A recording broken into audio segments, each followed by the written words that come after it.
Hello, my name is Grace Thompson. I'm 58 years old, and I've been a widow for 10 years. Before you hear my story, don't forget to like this video and subscribe to the channel for more stories like this one. What I'm about to tell you changed my life forever, and I hope it serves as a lesson about not judging people by appearances. It all began 3 years ago when my only son Michael, 35 years old, introduced me to his girlfriend Vanessa. She was a 28-year-old woman, slim, elegant, always dressed in designer clothes with an attitude that made me uncomfortable from the very first moment. She had that way of speaking that seemed sweet on the outside, but her words always carried a sting of poison. "What a cozy house," was the first thing she said when she entered my home, looking around as if she were evaluating every piece of furniture, every decoration, every detail with a smile that didn't reach her eyes. My house is modest but clean, comfortable, filled with memories of a lifetime spent with my late husband Robert. It's not a mansion, but it's my home, the place where I raised Michael with so much love after his father died when he was only 15 years old. Michael was completely blinded by Vanessa. He looked at her as if she were the eighth wonder of the world, and every word she said he considered pure wisdom. During that first visit, I realized my son had changed. He was no longer the considerate and respectful young man I had raised. Now he seemed ashamed of his humble origins, of his mother who worked as a house cleaner to survive. "Mom, Vanessa comes from a very distinguished family," Michael explained to me that night after she left. "Her dad is an accountant, her mom is a private school teacher. They have a beautiful house in Beverly Hills. I want you to make an effort to get along with her, okay?" His words hurt me deeply. Make an effort to get along with her? All my life I had strived to be a good person, a good mother, a good neighbor. I had worked hard cleaning other people's houses so Michael could study, so he could have better opportunities than I had. I had sacrificed everything for him, and now he was asking me to make an effort for a stranger to accept me. But I did it. Out of love for my son, I decided to give Vanessa a chance. During the following months, every time she came to visit us, I tried to be the perfect mother-in-law. I prepared her favorite dishes, offered her the best I had, tried to converse with her about her interests. But nothing I did seemed to be enough. "Grace, this chicken is a little salty," she would tell me with that fake smile. "At my house, my mom prepares it very differently. Maybe you could ask her for the recipe." Or, "Grace, don't you have cloth napkins? Paper ones seem a bit, well, you know." Each comment was like a small stab. Michael, of course, never noticed these indirect remarks. He was too busy trying to impress Vanessa, trying to show her that he also belonged to her upper-middle-class world. The courtship lasted a year and a half. During all that time, Vanessa never missed an opportunity to make me feel inferior. Her comments became more direct, more hurtful, especially when Michael wasn't present. "Grace, Michael told me you work cleaning houses," she said to me one day while we waited for him to return from the store. "It must be very difficult for him to present you in elegant places. I mean, it's not your fault, but, well, you understand." "Michael is a good boy," I replied, trying to maintain my composure. "He's never been ashamed of me." "Oh, Grace, of course he's not ashamed. But he's also not stupid. He knows that to progress in life he needs to surround himself with people of a certain level. That's why he's with me." Her words were like knives, but I swallowed them because I didn't want to create problems between her and Michael. My son seemed happy, and his happiness was the most important thing to me, even if it meant enduring his girlfriend's cruelty. The situation worsened after they got married. The wedding was an expensive event that Michael paid for by getting into debt up to his neck. Vanessa insisted it be held in an elegant hall, with an elaborate banquet, designer dress, imported flowers, everything of the highest quality. I offered to help with the expenses, but Vanessa laughed. "Don't worry, Grace. Michael and I will take care of everything. We don't want you to sacrifice more than you already have." It sounded considerate, but the way she said it made me understand that my financial contribution would not be welcome. That my money, earned cleaning floors and windows, was not worthy of her perfect wedding. After the honeymoon, The couple settled into a small but nice apartment in a middle-class area. I visited them once a week, always bringing homemade food or some small gift. But the visits became increasingly uncomfortable. "Grace, could you not come on Sundays?" Vanessa asked me one day. "We have friends coming for lunch and, well, we'd prefer to have privacy." Michael said nothing. He stood there looking at the floor while his wife practically forbade me from seeing my own son on weekends. "But Sundays are when Michael rests," I protested gently. "It's the only day we can spend time together." "Exactly. It's when Michael rests. And he needs to rest from, well, from family responsibilities." The word responsibilities hit me like a bucket of cold water. Was I a responsibility? Was the woman who had dedicated her entire life to raising that boy now a burden? Michael still said nothing. From that day on, my visits were limited to weekdays, when Michael was at work. And it was during those visits that Vanessa showed her true face, without any filter, without any pretense of kindness. "You know what, Grace? I feel sorry for you," she told me one Wednesday afternoon while I was washing dishes in her kitchen. "You're a useless woman who never did anything important with her life. You just cleaned other people's houses and raised a son who's now ashamed of you." I froze, with my hands submerged in soapy water, feeling tears accumulating in my eyes. "Michael isn't ashamed of me," I murmured. "Isn't he? Then why doesn't he ever talk about you with his work friends? Why, when we go to social events, does he never mention that his mom is a maid? Why do you think he agreed so easily to you not coming on Sundays?" Each question was a slap. Because deep down, part of me knew she was right. Michael had changed. He no longer introduced me with pride like before. He no longer took me to meet his friends. He no longer talked about me in his conversations. "Look, Grace," Vanessa continued, sitting at the kitchen table while I continued washing her dishes. "It's not that I hate you. It's just that, well, you don't fit into the life Michael and I are building. We are professionals, we have aspirations, we want to move in certain social circles. And you, well, you're a constant reminder of where Michael comes from. And that doesn't suit us." "Michael is my only son," I said with a broken voice. "And he'll continue being your son. Nobody's saying he won't. But maybe it would be better if you kept a certain distance. You know, so he can grow as a person." Grow as a person? By distancing himself from his mother. "Grace, you're an older woman, without education, without resources. What can you offer Michael at this stage of his life? More homemade food? More stories about his dead father? Don't be selfish. If you really love him, let him fly." That night I cried like I hadn't cried since my husband's death.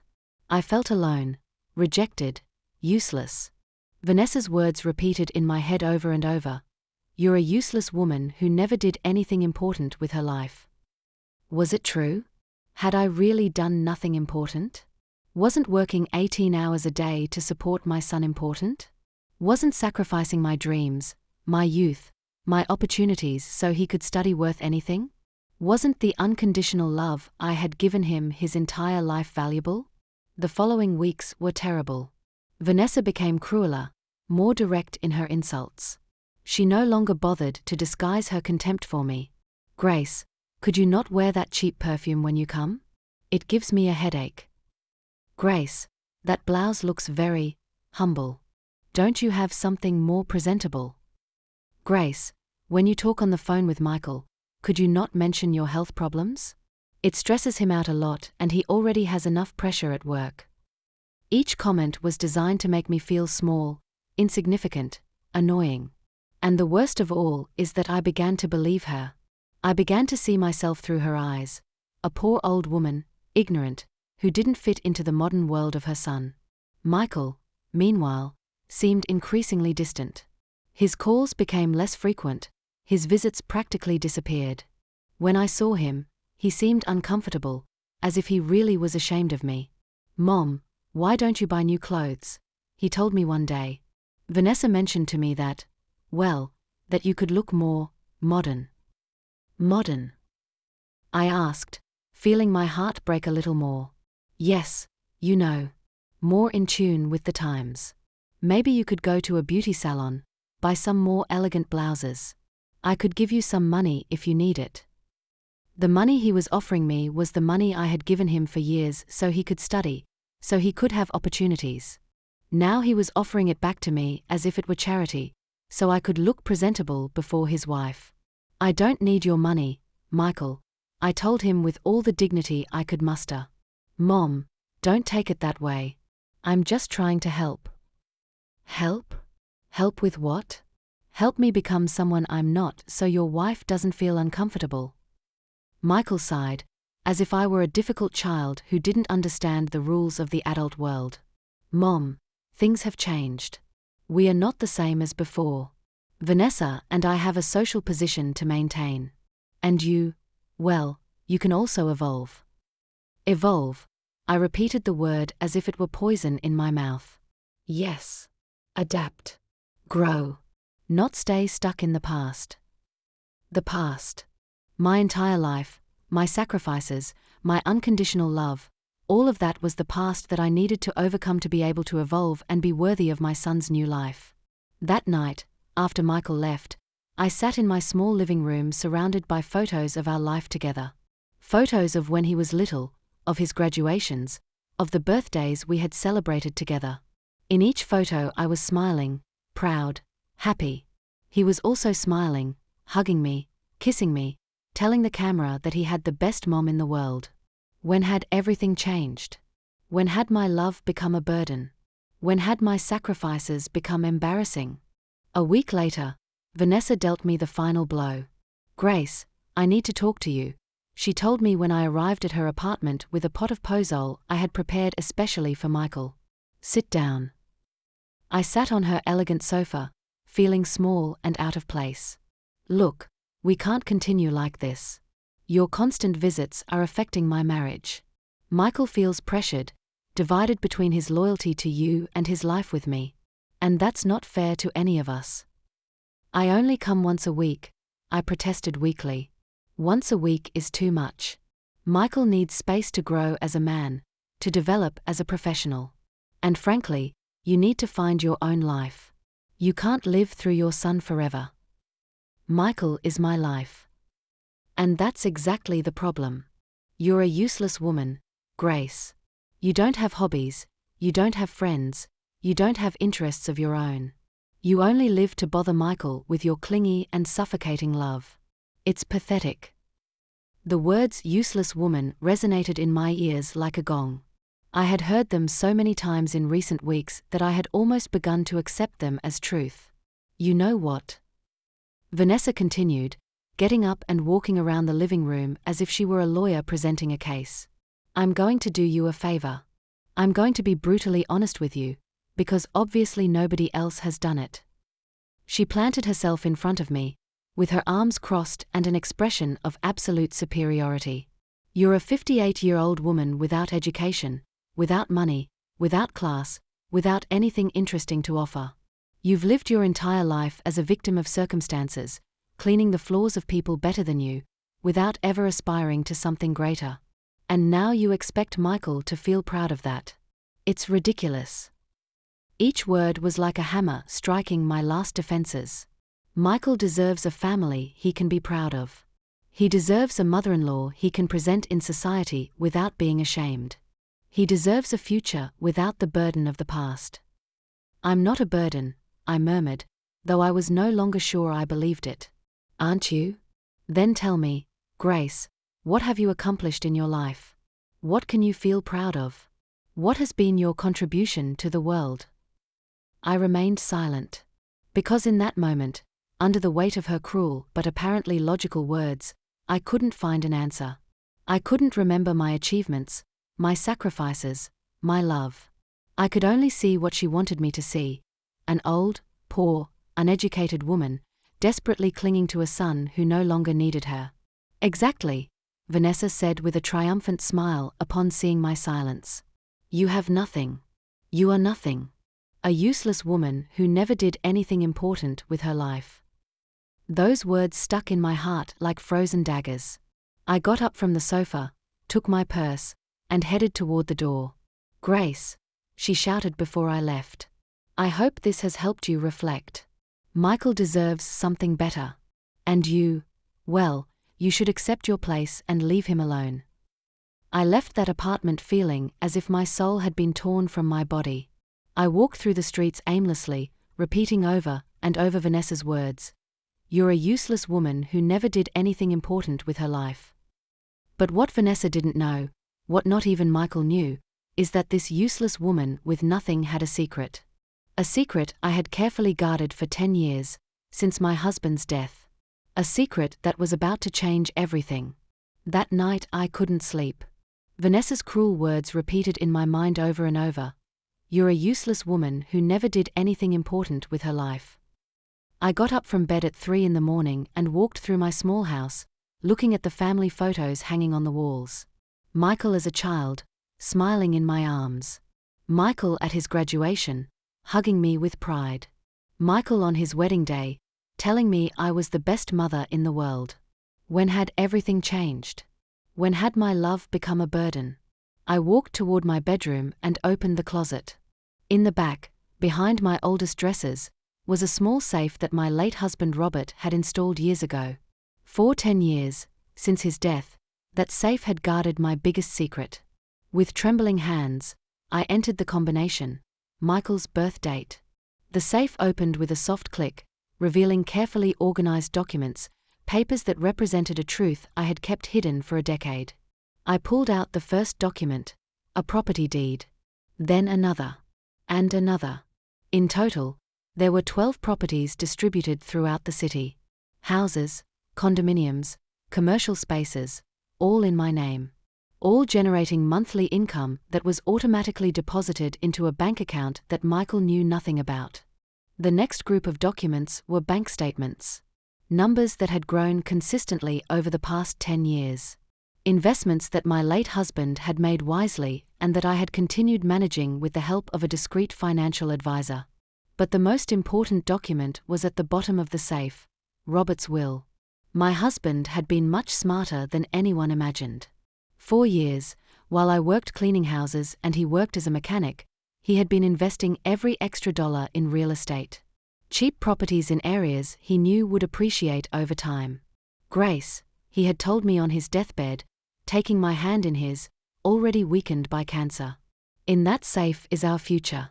Everything we built together. But promise me something, don't tell Michael anything until it's necessary. I want him to become a man through his own merits, not through our money." I had kept that promise for 10 years.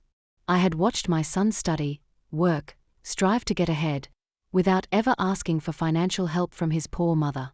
I had pretended to live solely on my work as a house cleaner, jealously guarding the secret that I actually had enough money to live comfortably for the rest of my life. Why had I kept the secret? First, out of respect for Robert's wishes. But also because I wanted Michael to love me for who I was, not for what I had. I wanted our bond to be genuine, based on filial love, not economic interest. But after everything that had happened with Vanessa, after hearing over and over that I was a useless woman with nothing to offer, I began to reconsider my position. I picked up my phone and called Mr. Henderson, the lawyer who had handled Robert's affairs and now managed my investments. "Mrs. Thompson, what a surprise. How are you?" "Fine, Mr. Henderson. I need to ask you something. What's the current value of my properties?" I heard the sound of papers being reviewed on the other end of the line. "Well, with the revaluation of the real estate market in recent years, your properties have increased considerably in value. In total, calculating properties, investments, and bank accounts, your current net worth is around $12 million. $12 million. The useless woman with nothing had a net worth of $12 million. And the monthly income? Approximately $300,000 monthly between rents and interest. As always, the money is automatically deposited into your account. I hung up the phone and sat on my bed, processing the irony of the situation. 4 months, Vanessa had humiliated me for being poor. Michael had been ashamed of having a lower-class mother. Both had assumed that I had nothing valuable to offer the world. The following days I spent carefully planning my next move. It wasn't going to be an act of impulsive revenge. It was going to be a calculated lesson, a revelation that would forever change the dynamics of our relationship. But before confronting Vanessa, I decided to do something I hadn't done in years: go shopping. If I was going to reveal my true economic situation, maybe it was time to dress accordingly. I went to the most elegant shopping center in the city, a place where I normally wouldn't set foot because everything was too expensive and ostentatious for my taste. In the first boutique, a young saleswoman looked me up and down with barely disguised contempt. "Can I help you with something?" she asked me with a tone that clearly said, "This isn't for you." "Yes, I'm looking for an elegant outfit. Something appropriate for a very important meeting." The girl directed me toward the clearance section, assuming that was all I could afford. "Excuse me," I said politely, "I'd like to see that blue blouse in the window, and the black outfit next to it." Those pieces are a bit expensive." "How much do they cost?"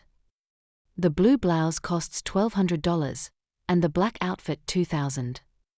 I pulled out my platinum credit card, a card I had but rarely used. "I'll take both."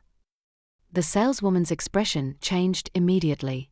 Suddenly she became extremely attentive, offering me accessories, shoes, all kinds of compliments. At the next store I bought elegant $800 shoes, a $1,500 leather purse, and some discreet but expensive accessories. At the most expensive beauty salon in the mall, I had my hair cut and styled, my nails done, and even had subtle but sophisticated makeup applied. When I saw myself in the mirror at the end of the day, I barely recognized myself. I was still me, but a version of myself I had never explored. I looked elegant, prosperous, confident. I hadn't changed as a person, but my external appearance now reflected my true economic situation. The following Wednesday, as was my custom, I went to visit Michael and Vanessa. But this time, instead of arriving by bus as always, I took an executive taxi. Instead of my simple clothes as always, I wore one of my new outfits. Instead of a plastic bag with homemade food, I carried an elegant Italian leather briefcase. When I knocked on the door, I heard Vanessa's footsteps approaching. She opened the door and froze. Her eyes widened and her mouth opened slightly. "Grace." "Hello, Vanessa. May I come in?" She stepped aside, clearly confused by my complete transformation. She followed me to the living room, looking me up and down as if trying to decipher an impossible puzzle. "You look completely different," she murmured, unable to hide her amazement. "Yes, I decided it was time for some important changes," I replied, sitting on her sofa with a confidence and elegance I had never shown in her presence. "Michael isn't here, right?" "No, he's at work." "But Grace, what's happening here? Where did you get such expensive clothes? And that purse? And your hair?" I settled on the sofa, crossing my legs as I had seen elegant ladies do, and smiled serenely. "Vanessa, for months you've told me I'm a useless woman, that I have nothing to offer, that Michael should be ashamed of me. And you know what, you're right about something." Her expression changed, showing a mixture of malicious satisfaction and intense curiosity. "What am I right about?" "That I've been hiding who I really am. I've been pretending to be someone I'm not completely." Vanessa leaned forward, clearly intrigued and with a smile beginning to form on her lips. "What exactly do you mean?" I opened my elegant leather briefcase and pulled out the first document with calculated and slow movements, enjoying the suspense. "I mean that this useless woman turns out to own 12 properties in the city." I showed her the property deed for a complete apartment building in Beverly Hills, the most exclusive and expensive area of the entire city, where the most prosperous business people lived. Vanessa took the document with hands that began to tremble visibly, reading it once, twice, 3 times as if the words might change if she read them enough. This can't be real," she murmured with a broken voice. "Oh, it's very real," I continued calmly, pulling more documents from the briefcase. "This is another property. An office complex in the financial district. And this other one, a shopping center in the north area. And here are my bank statements from the last 2 years. With each document I placed on her coffee table, I watched Vanessa's expression change dramatically. Her arrogance vanished like smoke, replaced by shock, disbelief, confusion, and something that definitely seemed to be terror.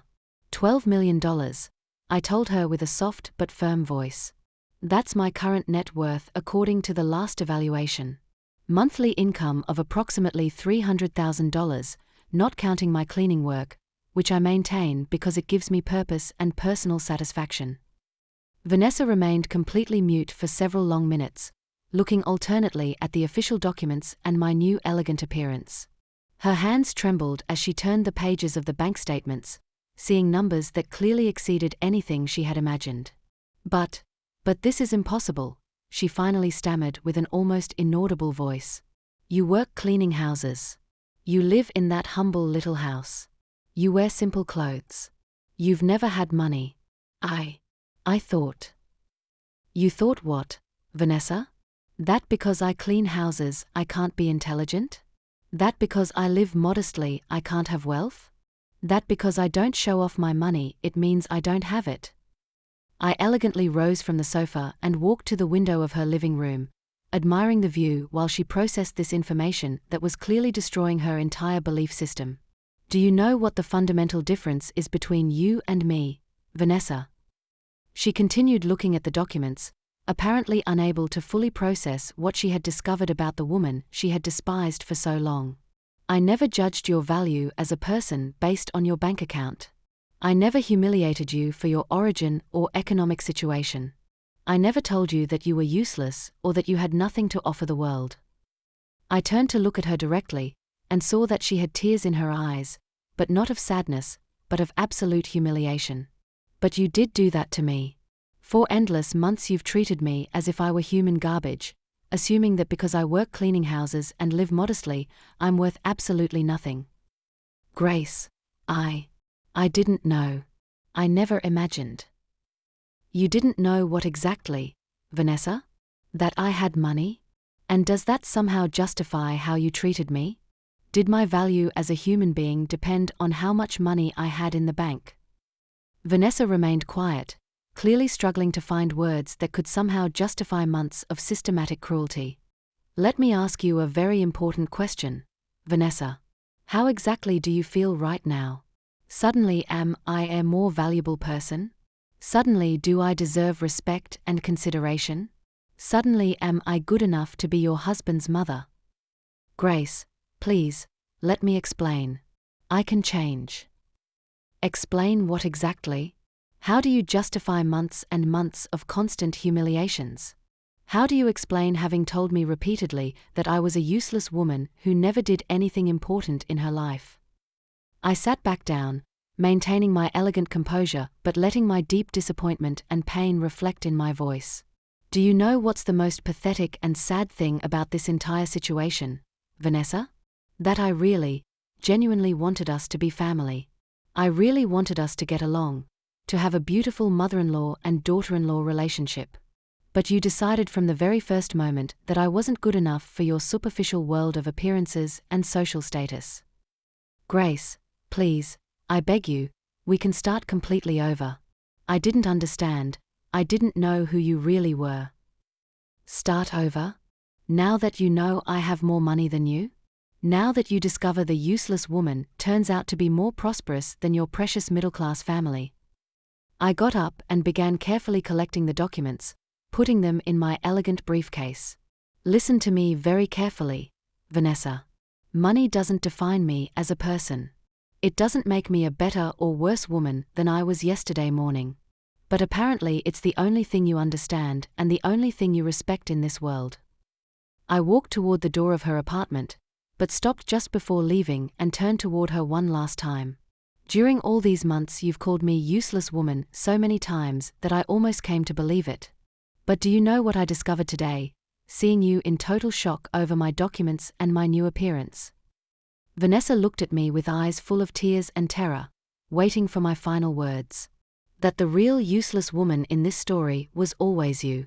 A person so empty, so superficial, so lacking in real values, that she can only value and respect other human beings for their material possessions. Grace, wait, please. There's nothing more to talk about, Vanessa. You've shown your true character for months. And now I've shown mine. I left the apartment, gently closing the door behind me, leaving her sitting there in her living room, completely surrounded by the documents that proved the woman she had despised and humiliated was, in reality, considerably more prosperous and successful than she and her entire family combined. While waiting for the taxi I had called, I could hear from the hallway how Vanessa began to cry. They weren't tears of genuine repentance or understanding about the damage she had caused. They were tears of pure humiliation, of realizing she had made the biggest mistake of her life by completely underestimating the wrong person. During the following 3 days, my phone didn't stop ringing for a single moment. Vanessa called me every 30 minutes, but I didn't answer any of her calls. I also received multiple calls from Michael, who had clearly been informed about my explosive visit and the revelation that had changed everything. Mom, what the hell is happening? Vanessa is completely hysterical. She won't stop crying and says you have properties, that you have millions of dollars. Please tell me this isn't true. Tell me you haven't been lying to me for years. Michael, come to my house this Sunday morning. We have a lot to talk about, son. And this time, come completely alone. But Mom, I need to know right now. Is what Vanessa says true? Do you really have that much money? Why didn't you ever tell me? Sunday, Michael. Everything will be explained on Sunday. And bring an open mind, because you're going to need it. Sunday morning, Michael arrived at my house with an expression that mixed intense curiosity, total confusion, resentment, and what seemed to be certain indignation. He looked uncomfortable and upset, as if he didn't know exactly how to relate to me now that there were serious doubts about who his mother really was. I served him coffee in my usual dishes, at my modest kitchen table, in my humble little house that he now looked at with completely different eyes, probably wondering why I lived so simply if I had the wealth Vanessa said I had. Mom, I need you to explain absolutely everything to me. Vanessa hasn't stopped crying for 3 days. She says you showed her documents, properties, bank accounts. Is all of that true? I put the same elegant briefcase on my simple table and opened it slowly. Your father was much smarter and more intelligent than anyone ever imagined, Michael. 4 years, while we worked in jobs people considered humble, he was investing every extra dollar very intelligently in real estate. Michael opened his eyes wide as he reviewed the documents, one by one, and I could see how his expression changed dramatically with each page he read. And I knew absolutely nothing about this? For 10 complete years. Your father made me promise on his deathbed that I wouldn't tell you anything about our financial situation until it was absolutely necessary. He wanted you to become a successful man through your own merits and your own effort. Why now, Mom? Why did you decide to tell me just now? Because it's no longer a secret. Because your wife needed to learn a very important lesson about judging people by appearances. And because I stopped, feeling tears beginning to accumulate in my eyes after so many months of accumulated pain. Because what else, Mom?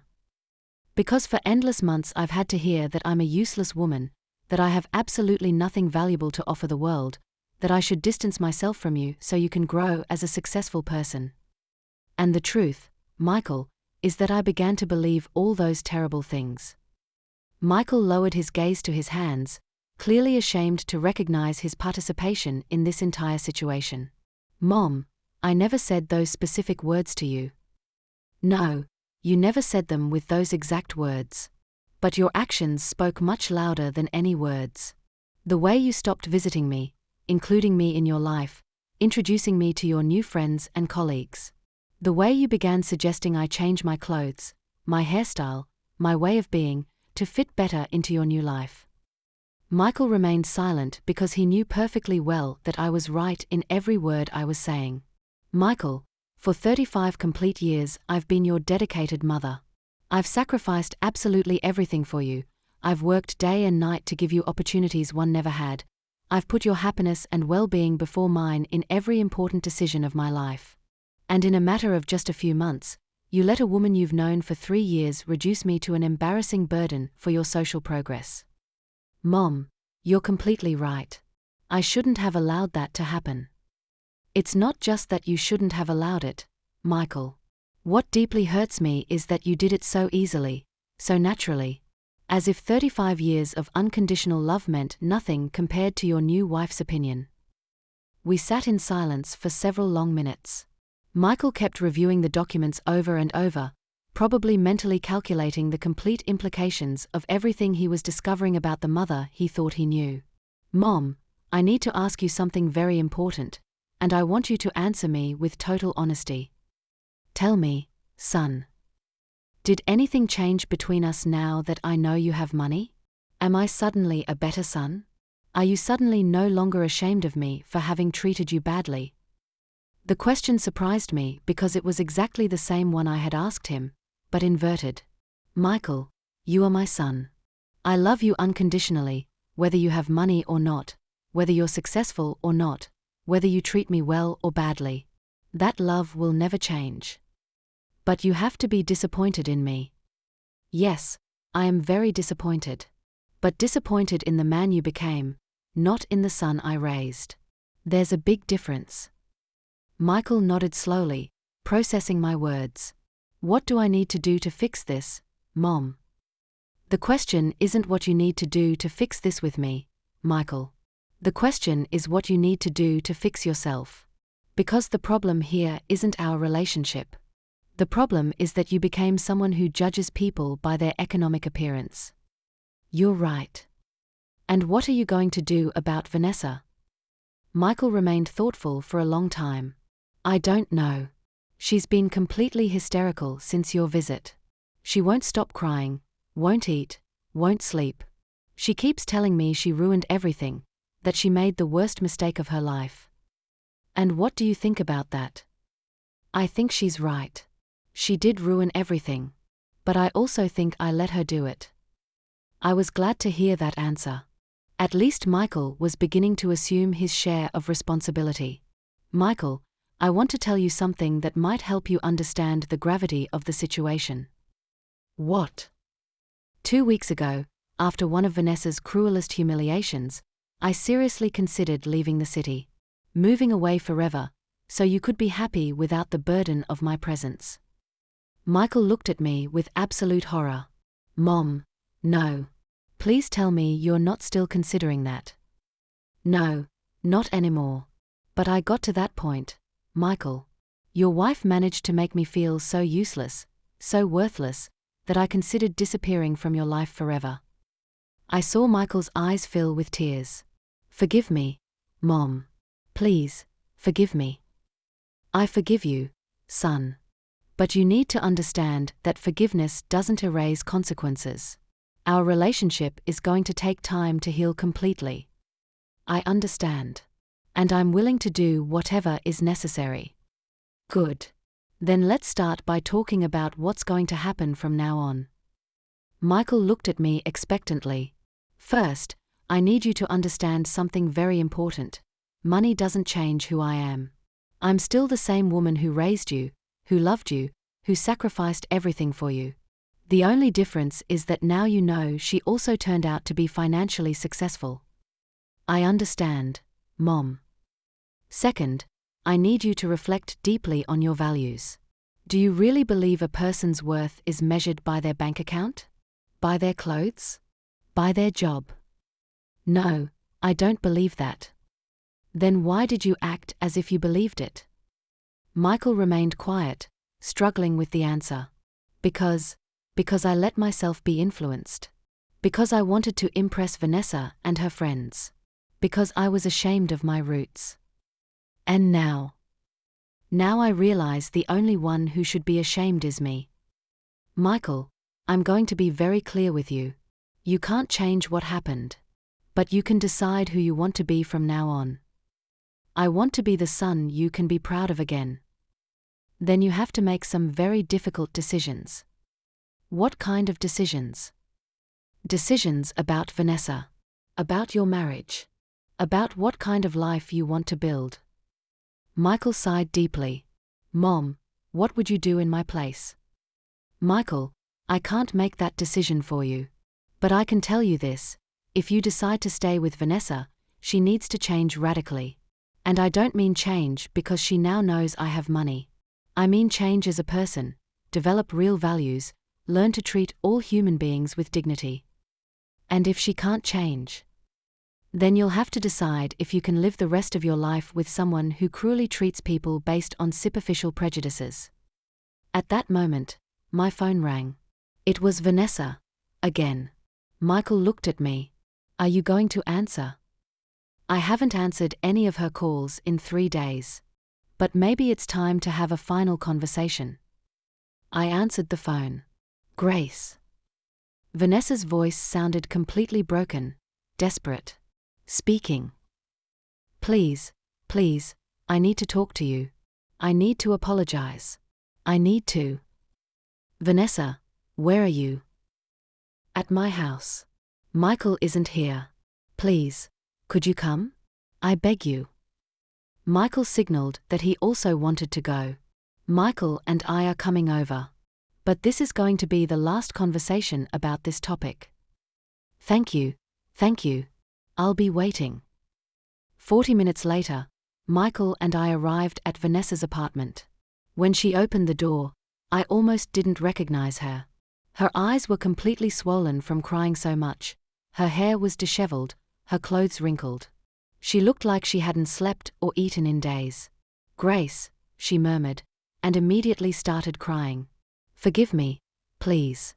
I made the biggest mistake of my life. Sit down, Vanessa.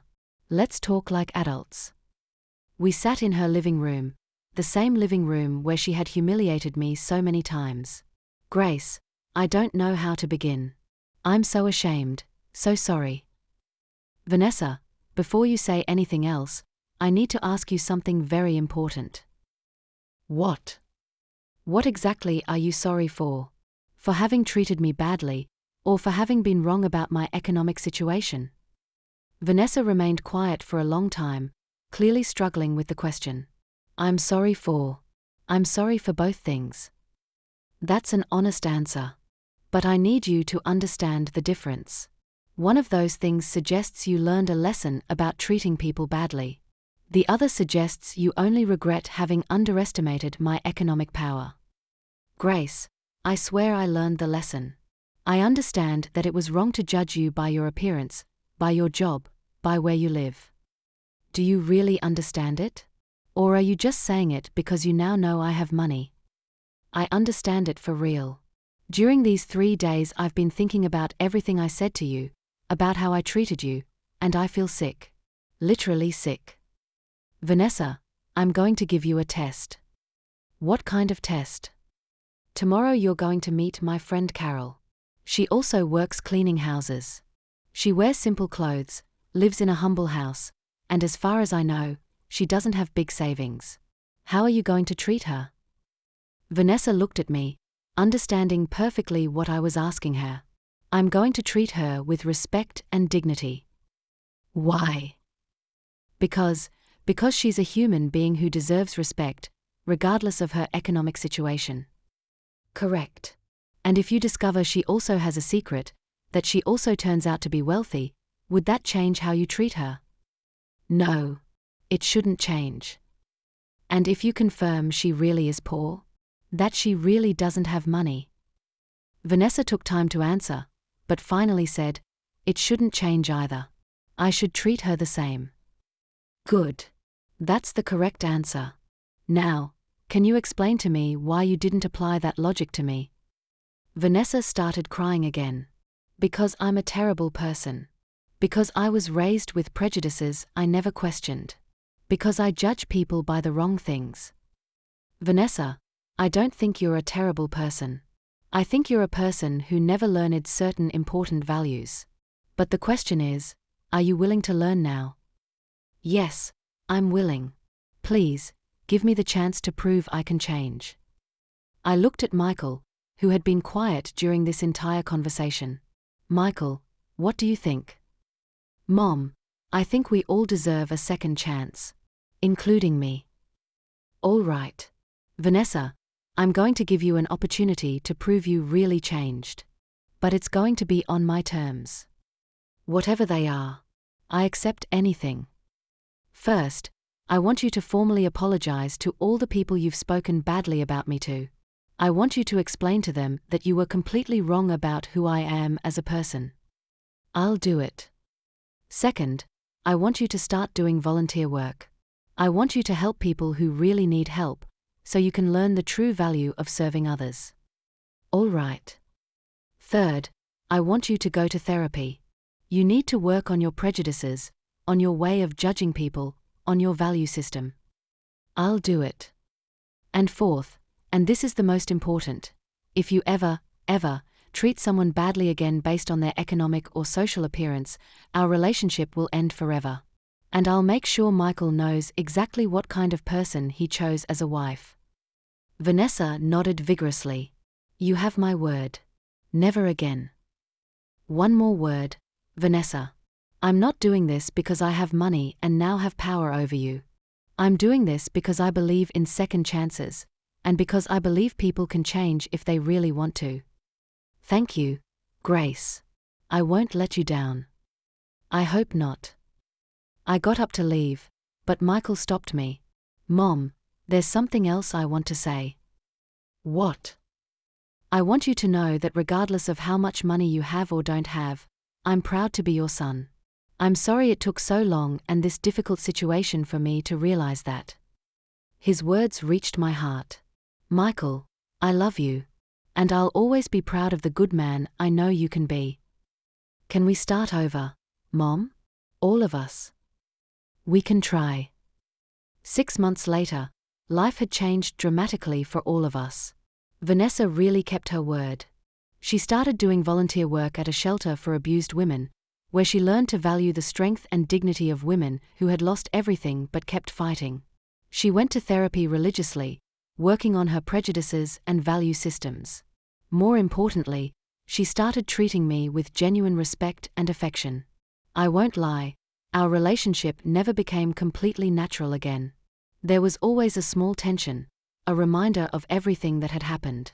But we learned to coexist with mutual dignity. Michael also changed. He became more conscious of how he treated people, more sensitive to socioeconomic differences, more proud of his humble roots. Our mother-son relationship became stronger than ever.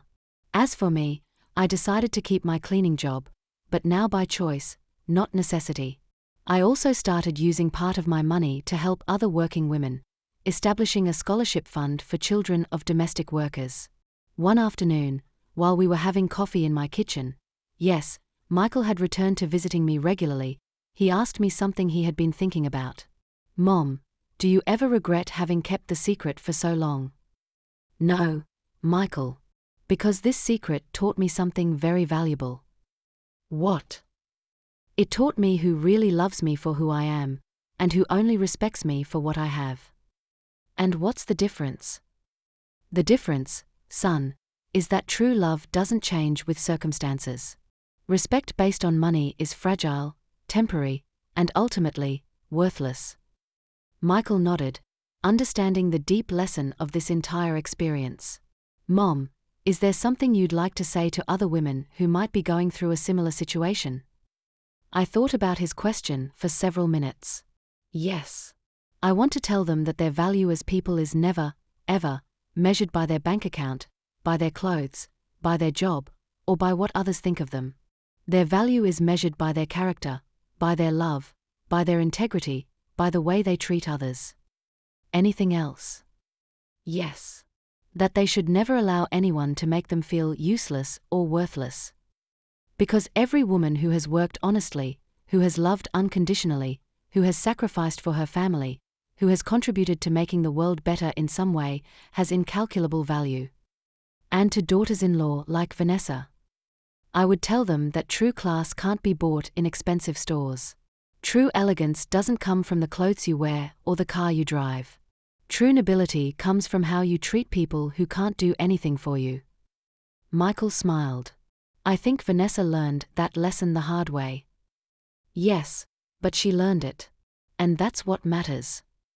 That night, as I sat in my rocking chair, the same one where I had cried so many tears of pain months ago, I reflected on everything that had happened.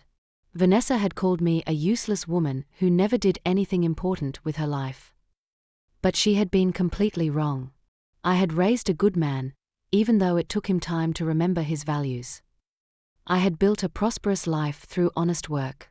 I had maintained my dignity and principles even when it was easier to give up. I had found the strength to defend myself when necessary. And I had learned to forgive without forgetting, to give second chances without being naive. Perhaps most importantly, I had proven that true power doesn't come from the money you have, but from the character you possess. A year later, Michael and Vanessa asked me to be the godmother of their first child. It was an honor that filled my heart, because it meant we had really healed as a family. When I held my grandson for the first time, I whispered in his ear, "Your grandmother is not a useless woman. Your grandmother is a woman who learned that true love, personal dignity, and solid values are worth more than all the money in the world." And that, dear friends, is the most important lesson I can leave you. Never let anyone define your worth. You are worth much more than any bank account can show. Because at the end of the day, when everything else fades away, the only thing that really matters is the love you gave, the dignity with which you lived, and the lives you touched for good. I am Grace Thompson, I'm 59 years old, and now I know with absolute certainty that I was never a useless woman. I am, and I will always be a woman of incalculable value. And so are you.